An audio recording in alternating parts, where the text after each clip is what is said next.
Should the Dallas Cowboys fire Mike McCarthy if they lose to the 49ers in week 8? All that and more in this episode of the Locked On Cowboys podcast.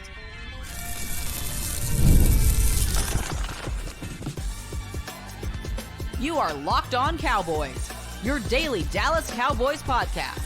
Part of the Locked On Podcast Network, your team every day. Welcome back to the Locked On Cowboys podcast, part of the Locked On Podcast Network, your team every day. We'd like to thank you for making us your first listen of the day. Today's episode is brought to you by FanDuel. Place your first $5 bet and you'll get started with $200 in bonus bets guaranteed. Visit FanDuel.com to get started. Welcome back. I am your host, Marcus Mosher. You can follow me on Twitter at Marcus_Mosher. Joining me today, as always, is Landon McCool. You can follow him on Twitter at McCoolBCB. On today's show, we're going to go down a little bit of a hypothetical here, but should the Cowboys consider firing Mike McCarthy if things don't get fixed after the bye week and they lose to the 49ers in week 8? Landon, your thoughts? Yeah, I think this is obviously the question on everybody's mind, right? And pondering exactly what the Cowboys do here. I think the issue right now is that the Cowboys are currently in a spot where there isn't a lot of action to take, and I think that everybody wants to do something about this. They don't feel good about the way this is. They want to change this. They want to fix this. But there's not a lot of levers to pull here. And right now, one of the only levers that the team has at their hand is, to kind of make a change of the coaching staff and see if that can kind of shake things up. I don't know how much of a positive influence that's going to have on this team for this year. I think it all comes down to, what are you ultimately trying to do? Are you trying to win this year? If you're trying to win this year, then firing Mike McCarthy, might be a short-term gain in this season. You might, get like an emotional bump that you see, which does happen. We've seen that happen a couple times. Certainly is a thing that we've seen a lot, right? Like, I mean, frankly, Jason Garrett, I think, went through that situation when Wade Phillips was fired. We've seen that situation play Rich out. Bisaccia with the Raiders, Antonio Pierce with the Raiders, a lot of Raiders. Yeah. We do see it like in slight, 1 or 2 game bumps, but I don't believe there's ever been an interim coach that's won a playoff game. Yeah. And that's the issue, right? Is that even in the kind of short-term, long-term thinking, like it's not ultimately a play that is going to, increase your chances of actually getting to and advancing in the playoffs. Like it may help you win a couple more ball games than if you kind of carried on your current trajectory, but it's a gamble, right? If you don't fire him, maybe the team kind of figures it out in the bye week. Maybe there's somehow it replicates what we saw a little bit of last year, where the bye week is exactly what they needed. They kind of figure things out on offense. They reel off a couple of unexpected wins, and then suddenly, we know how the ball bounces sometimes. Maybe they end up in the playoffs. There's also a scenario where, like, again, let's say they lose to the 49ers, and then maybe they lose to the Falcons the next week and you're 3-5. You're in the same exact situation that you were in 2018. Right. But then the schedule gets a little bit easier, right? Like, you play the Eagles, so really well. They have games against the Giants, Bengals, Panthers, Eagles again. Commanders will be tough. 2 games against the Commanders, but they're a divisional opponent. Mm-hmm. Like, there's a chance the schedule just lightens up for you. And that's the reason why you get back into the hunt. Yeah, I mean, listen, in the same way that it isn't just one thing that's making you play poorly right now, a combination of positive things can happen so that the fortunes change a lot. So, and I do think that if you fire Mike McCarthy, you are kind of limiting your likelihood of success at this season, right? Not that, I mean, obviously, if we're firing Mike McCarthy, we're not feeling great about his ability to create success, right? But I think ultimately why folks are talking about firing Mike McCarthy, isn't going to get fixed by letting him go this season. So me generally thinking, I think that it doesn't make much sense to fire Mike McCarthy this year. Even if you want him gone, I think it just makes more sense to let it play out. He's only got 1 year left on his contract, as do most of these coaches. I just think it makes more sense to see if you can change your fortune somehow by, adjusting things. And if not, then just naturally let this thing play out and then figure out what you're doing at the end of the season. So I want to talk about the positives of keeping Mike McCarthy in segment 2, but let's talk about the positives if they decide to move on from McCarthy, right? What would be the benefits outside of a 1 or 2 game emotional bump of getting rid of Mike McCarthy again, assuming they lose to the 49ers? Yeah, I mean, I think you get the opportunity to kind of audition whoever would be the replacement for a little bit, right? Like whether that's Al Harris or, Schottenheimer or Zimmer or whoever it Bones is, Fossil, who's been an interim coach before. be a good pick there. I think if you're looking to kind of maybe identify an internal candidate to replace McCarthy, then this would be a way to do that. I don't think they should do that. And that's honestly, I think that's, we'll talk. I mean, let's continue with the benefits, but that's actually one of the downsides for me is that I don't want them to like fire McCarthy, fall in love with a, slightly improved Al Harris and then sign him to a 3-year contract and just to kind of go through this whole cycle again. So I think that if they feel very strongly about one of these candidates, they want an opportunity to give them a chance to kind of get an audition, right? An in-work audition, an on-the-job audition. I think that's one of the benefits you could see is that, okay, let's see what you do with this team as you're actually on the helm of and how you organize things and the changes you would make. And you've got basically a half-season audition to see if this could be your job in the 2025 season. And if it doesn't work out or if we don't quite like what we see, then we can go on to move on to the rest of the coaching carousel and see who else is out there and see what other opportunities there are. Yeah, I think one of the benefits of moving on from McCarthy early is it at least allows you to get a head start on the upcoming coaching search, right? Like we've seen before, sometimes you can sneak in your way into the playoffs or even get into like second round of the playoffs. And by the time you get to that point, a lot of the coaching cycle is already done with and over with, right? Because these guys have already been interviewed. Teams know who they're going to hire. So if you do it now and you have all of November and December to kind of start that up, maybe you can interview Bill Belichick if you want. Maybe you can interview Robert Saleh if you're looking for a defensive coordinator to pair with a young head coach. Like you can get a jump start. At the same time, it's not a great look to fire a head coach in season if a team only has a 3-4 record. And I do think other coaches around the league take notice of that. I mean, yeah, especially after 3 consecutive 12-win seasons, I think that people look at the situation and they wouldn't blame Jerry Jones for firing Mike McCarthy. But then I think if you look at the situation on paper, if you pull back a little bit, it seems outrageous, right? Like 36 wins in 3 years he's being fired when he's only at 500, it's like a game below 500, right? Like, yeah. So it's like, it feels like it is an early trigger pull. But I think again, anybody who's actually examining the situation thinks that Mike McCarthy is very much, in the crosshairs of and probably the most likely head coach to next be fired. I think the only way that you fire Mike McCarthy is if you feel like, and it's become painfully obvious that he's lost the locker room. But like, if they get crushed by the 49ers and it's another one of these 47-9 games and you see quit in the team, kind of the way that you saw when the Cowboys lost to the Packers on Sunday Night Football, the last game of Wade Phillips, where it was just clear the guys weren't responding to Wade. That's when you consider it. But if they lose a game and it's like 31-24 and it was competitive the whole time, I don't think you do that. It just doesn't make a lot of sense.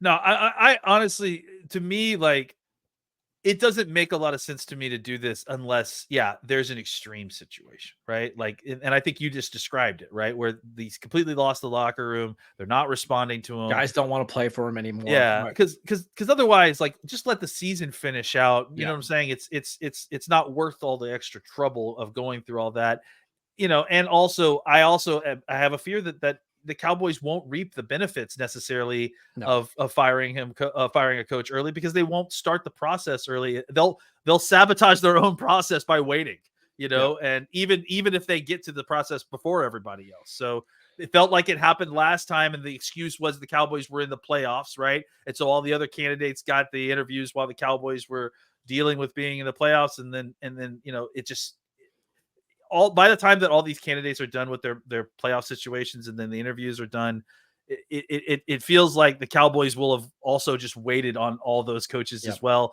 ruining their opportunity to kind of take advantage of the early jump that they would have gotten by, trying this process earlier than everyone else. All right, let's talk about the advantages of letting this thing ride out, letting Mike McCarthy coach through the rest of the season. What are they? We'll discuss that next. This episode is brought to you by LinkedIn. When you're hiring for your small business, you want to find quality professionals that are right for the role. That's why you have to check out LinkedIn Jobs. LinkedIn Jobs has the tools to help you hire the right professionals for your team faster and for free.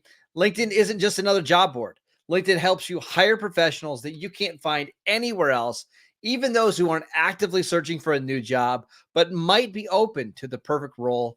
In any given month, over 70% of LinkedIn users don't visit other leading job sites. So if you're not looking on LinkedIn, you're looking in the wrong place. Post your job for free at linkedin.com/LockedOnNFL.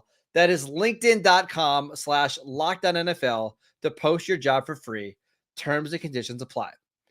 This episode is brought to you by Prize Picks.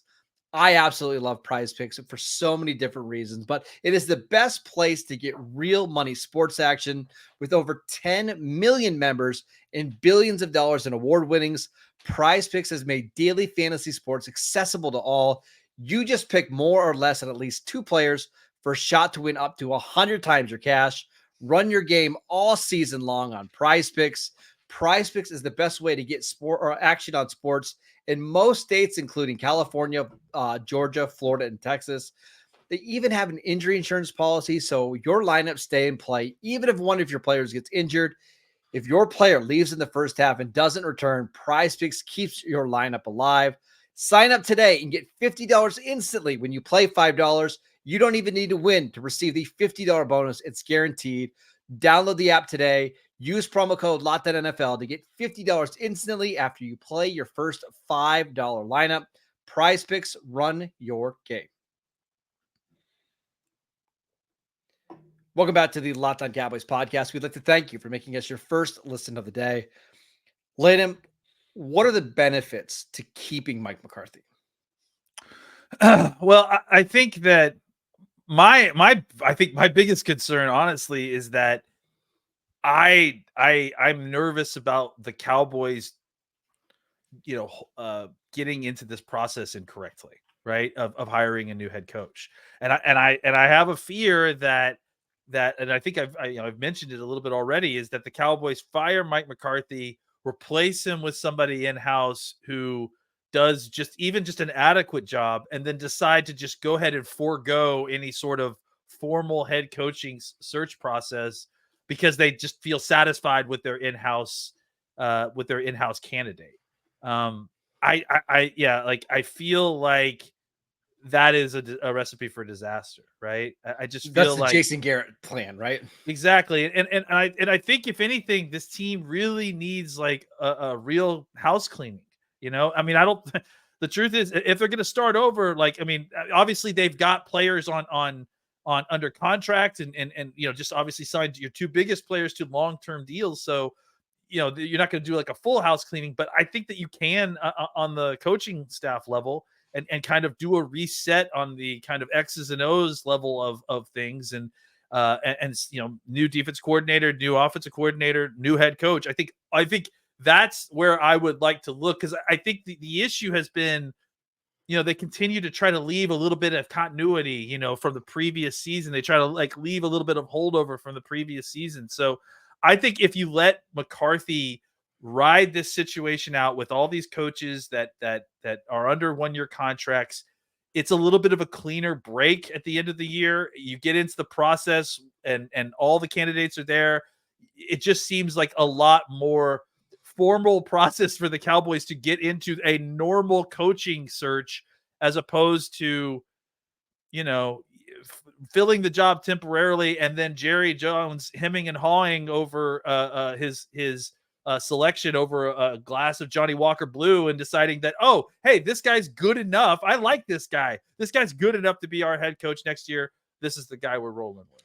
So Yes, that is obviously a big concern. I also think whatever you think about Mike McCarthy, I think there's no doubt you can say at least he's a somewhat good head coach, right? Like you don't Mhm. win a Super Bowl and then stumble into 3 straight 12 plus win seasons if you're not a at least adequate coach, right? That's fair. So Yeah. there is at least a level of I think there's a chance that he could get things back to I think where that the that's Cowboys. possible too. Right. Yes, Like absolutely. he figures things out. The offense Mhm. starts to play better after the bye, like we saw last year, and things start to get going. Like I do think he's still a good NFL coach. Now, he might not be the right coach for the Yeah. Cowboys right now, but I do think he's a good coach. So there's the benefit there. I also just don't see how firing Mike McCarthy is suddenly going to make your defensive ends healthier. It make No. your defensive tackles hold up against double teams better. It make your No. corners all of a sudden get healthier too. Like firing Mike McCarthy isn't this great elixir to everybody else getting healthy and doing their jobs better at the same time either. I'm going to say this real quick. I think Mike McCarthy has a hefty hand in the blame here, but I also think that Mike McCarthy is being is being treated like the sacrificial lamb here. Like it certainly is. There certainly are other folks and other reasons and other things involved in this that Yeah. are as much to do with the Cowboys losing situation as Mike McCarthy does. You mentioned the injury situation. I think there are some other things as well, including player individual performance, which is not always just directly tied to how the coaching goes. I certainly think Mike McCarthy is not without blame, but I think the point is that to me, this feels like, and I think I alluded to this earlier. This feels like doing something for doing something's Yeah. sake, Yeah. right? Like it doesn't really feel like an elixir to the things that are ill to the ills that this team has. It doesn't feel like it's a solution to, like you said, the injuries at defensive end or It's not the going to lack make of. Micah Parsons' ankles better all of a sudden, right? No, it's not going to make Mozzie's footwork better. It's not going Yeah. to, all those things. Like I do think, and I also agree with what you're saying. Like I think that the things that we do think that have kind of an impact on winning and losing so far this season, I think those things are actually going to get better, right? Like Hopefully. you're going to get healthier a little bit here, hopefully after the bye. Maybe you get Parsons back. Maybe you get 2 more starting level corners back that you didn't have previous to this. And maybe in the bye week, the offense, like I said, has a similar situation that it did last year. And who knows, like there's very likelihood that we had this exact same podcast a year ago last year and have completely forgotten about it. And then, this all Yeah. changed and suddenly the Cowboys are back in the playoffs. But I think ultimately at the end of the day, this is the problem, is that even if that happens, we're still just talking about the same standard of losing that got us to where I we know. were last Yeah. year. So that's why I think Mike McCarthy does need to go. But I think him going in the middle of the season when he is still the best chance for them to turn this around Right. for this season doesn't make very much sense to me. Yeah. We're going to talk about whether Mike McCarthy has any chance of returning in 2025. And as of right now, I hope that he doesn't because I do think they need a new direction. I But I agree. think the best thing for this team right now is to hold on to him because I've seen people talk about this on Twitter. He is doing a lot right now, right? Between being your head coach and planning practice and doing all the things that a head coach needs to do. He's also your play caller. And I've seen some people suggest, well, hey, it can't be worse going to Brian Schottenheimer.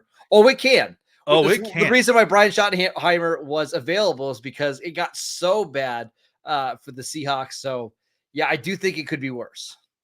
Yeah, absolutely. And uh, Brian, like we've said, Mike McCarthy is a good coach. I think. I just think it's just not a good fit for what this team is No. doing and where this team is right now. So I think if you're talking about potential paths to turning this around, I don't see very many long term that don't include Mike McCarthy still as the head coach here. Like, there's like you said, there's a chance to catch fire. Maybe it gives you a couple of games here and there, but the best chance for this team to actually do something this year against all odds, right, would still include Mike McCarthy being the head coach and this team kind of just turning its fortune around a little bit, maybe with some better injury luck, maybe with a little bit of an easier schedule, maybe with some slightly better performance, maybe a combination of all those three things, turning your chances around, giving an opportunity. I think that would be potentially fumbled by a brand new coach who's trying to make an impression on the owner Yep. to keep this job.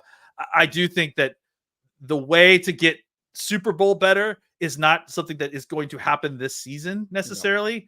But if you want to, potentially put your best foot forward, I think it's got to be with Mike McCarthy as the head coach for the rest of the year. All right, let's discuss if there's any chance at all that Mike McCarthy returns in 2025. We will get to that next. This episode is brought to you by FanDuel. Hey, NFL fans, you can start the season with a big return on FanDuel, America's #1 sportsbook. So when you get a hunch in the middle of the game, you can check out the latest stats, view live play-by-play, and so much more on the same page where you place your bets. You can get started with $200 in bonus bets guaranteed when you place your first $5 bet. I know the Cowboys are on bye this week, but it's actually a great week of NFL football. We've got the Super Bowl champions going up against the San Francisco 49ers, a rematch of last year's Super Bowl. We've got Falcons Seahawks. We've got Packers Texans. We also have Lions Vikings in a battle for the NFC North. A really, really good week of NFL action. So go make a bet, go make a parlay, and you'll get started with $200 in bonus bets guaranteed when you place your first $5 bet on FanDuel.com, America's #1 sportsbook. Welcome back to the Locked On Cowboys podcast. We'd like to thank you for making us your first listen of the day. For your second listen, check out the new Locked On NFL show. 2 shows every single day, 1 in the morning with Tyler Rowland, 1 in the afternoon with Tony Wiggins, wherever you get your podcast and on YouTube. All right, Landon, let's talk about 2025. Do you see any scenario where McCarthy is back next year? Oh, sure. Yeah. I mean, certainly. Look, I think if Jerry had his druthers, he wouldn't fire Mike McCarthy. He'd bring him back. Well, he doesn't have to fire him. I know, yeah, because his contract. He'd have to extend him. Yeah. Yeah. I think that if Mike did just enough to save his job in the national media's eyes, Jerry would probably resign him. What would that look like? What would they have to do? Let's say, well, kind of going back to what we just talked about in the last segment, right? Let's say we get to the other side of the bye. You get Parsons back. You get Carson and Bland back, right? You start playing. You get Cooks back pretty soon, and suddenly Cooks starts running over routes again. Starts running crossing routes. You start having a passing attack that actually makes some sense because they start figuring things out like they did last year. The performance by your superstars gets better, which I think is likely. I mean, obviously, it's likely that Dak and CD are going to get better because. Again, they'll continue to shake off the rust and it'll get better. I think that your younger offensive linemen start playing better, and all of the stuff that frankly we predicted all offseason, right? That this is going to be a struggle early on, that this team is going to take its lumps early on, and then in the back half of the season, they're going to look much better because you're going to have a young, improving team on the right side of improvement, right? As they kind of go up, as they start to get better at the end of the season. All that can still happen. I mean, all of that is still on track for where we are. It's just that we are perceiving that the sky is falling because of the fact that the Cowboys have lost all 3 of their home games by an average of 20 points. So yeah. I certainly think that there is a possibility that this has a very similar track to last year, where this team pulls it out and figures things out. Washington, RG3's Daniels, and suddenly he's kind of comes back to earth. Philly can't quite seem to figure it out, and Dallas maybe breaks the trend and wins the NFC East for back-to-back years. If all those things, which I think are very much realistic possibilities in the NFL that we've seen, well, and that's your division might help you a lot, right? Because both Philly and Washington have a tougher schedule coming up. Obviously, does Dallas. Whoever can kind of navigate that schedule, I'll bet that the winner of the NFC East has 10 wins. That wouldn't be shocking. So no. Can the Cowboys go, what do they have to go, 7-4 the rest of the way? I think that's possible. Absolutely. Yeah. And look, that's why, that's why it's like, it's the sky is falling, but it's still so early that, that this thing could absolutely turn around. And there's so much time left in the season. This thing could turn around and then flip back the other way. And still like it did last year, And I was going to say, you could lose to the 49ers and still go 7-3, which is basically exactly what Dallas did in the second half of last year. Yeah. But again, let's not fall for the banana in the tailpipe again, right? Like that's not advancement. That's not better. So, but I could totally see a scenario to answer the question where that does happen again. And Jerry says, you know what, we're gonna give him another shot. Gonna ride this one more time. We're going all in this year. This year, we're going all in. And signs Mike to maybe even just like a prove it deal, like another 1 year deal or something, right? And then see how it goes, which would be disappointing because it's just getting back on the same merry-go-round. See, I think it's going to take multiple playoff wins for McCarthy to be back. I really want a head coach, Landon, that like has a blogger body type, that eats Uncrustables, that has pants that don't go to his ankles. Like that's the kind of coach that I want, like a nerd. I want a nerd. That sounds very specific to you, Marcus. Are you pitching for yourself? No. Uncrustables thing was like really telling on yourself. I want the Ben Johnson archetype of gotcha. Right, like a young offensive mind who is energetic, that's got all these ideas, and you pair him with an established defensive coordinator with like Robert Saleh, or name your guy. Like there's a lot of those defensive coordinators out there. I think that's what this franchise needs, rather than a older coach that's been successful before, but you wonder if the games passed him by. I'm not mentioning any certain name, you're not mentioning it because you don't want to summon him to your team like Candyman. Is what I know. You're worried. If you say Bill Belichick 3 times, suddenly he's wearing a Cowboys hat in 2025. And I understand the appeal for Bill Belichick because you bring him in, that the defense is going to get fixed one way or the other. But I also don't think that's a long-term solution. And maybe Jerry Jones and the Cowboys aren't looking for a long-term solution, right? They want something that's going to come in and fix it now. But I think, Landon, that you and I both realize that the Cowboys, at least I think we realize this offseason, that they are in a soft rebuild, that they don't want to spend more money on this current version of the team. And I think they're looking into the future as what this roster could be. I want a coach that can that has that vision of, hey, let's not just do everything for this year. Let's build a program and an organization that can have success for the next 7 years. And that's the biggest problem with this team. And if we've talked about taking a step back in the 10,000 foot view, let's take a further step back to the 30,000 foot view. The problem with this team is that there isn't a clear statement of where this organization is. Obviously, they're in a soft rebuild. We've talked about it all offseason that they may not say it, but don't listen to their lips. Watch their feet. Yeah. And I think if this team had come out and said, hey, we're trying to get our books in order, we're trying to clear some contracts off, this is a rebuild year, I think 31 other fan bases have heard that from their GM and their owner at some point and probably would have accepted it without problem. But because this team refused to acknowowledge that they just don't want to be transparent that way, because I think they want you to always believe that they're going for it. And I think that that's really the real problem here, right? Is that it's an expectations game with the fan base, right? And Jerry has just has lost a lot of respect in the fan base because, again, he's continually to try to sell us that every year is the year, when it's totally reasonable for a team that is trying to truly go for the ultimate prize to understand that they may have to take a step back to take 2 steps forward. But since Jerry can't do that, Jerry can't not sell tickets this season. The Cowboys can't, tell the truth to their fans. And now everyone's very reasonably upset because the unrealistic expectations set by the team themselves are obviously not even being met at this point. All right. That's it for today's show. Enough talking about Mike McCarthy and the future plans. We're going to answer your Twitter questions tomorrow. So make sure that you send them into us at Marcus_Mosher, at McCoolBCB. Check out the podcast wherever you get your podcasts. We are free and available on all platforms. Check us out on YouTube as well. And again, Twitter Thursday. Send in the questions. We'll see you then.